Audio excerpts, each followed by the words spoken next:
আমাদের আমতা কেসে জি স্যার। এই যে সেদিন যে তোমরা দাঁড়ালে না, কেসটার মেন ব্যাপারটা তোমাদের বুঝতে হবে। এটা হচ্ছে অকশন সেল থেকে প্রপার্টিটা পাওয়া।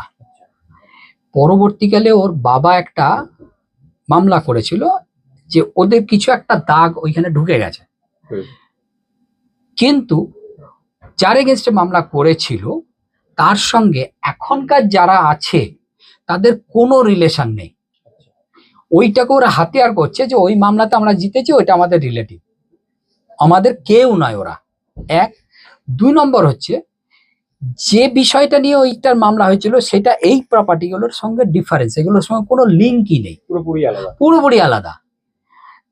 তিন নম্বর হচ্ছে যে যে খতিয়ানটাতে যে দাগগুলোর কথা উল্লেখ করা আছে সেই খতিয়ানের এই দাগগুলোর সঙ্গে ওই সময়ের যে মামলা হয়েছিল তার দাগেরও কোনো মিল নেই। এইগুলো একটা।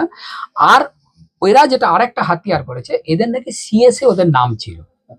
আমরাও মানছি, হ্যাঁ সিএসএ নাম ছিল, কিন্তু সিএসএ যাদেরই নাম ছিল তারা আবার খাজনা অনাদায়ে সেটা অকশন হয়ে যায়।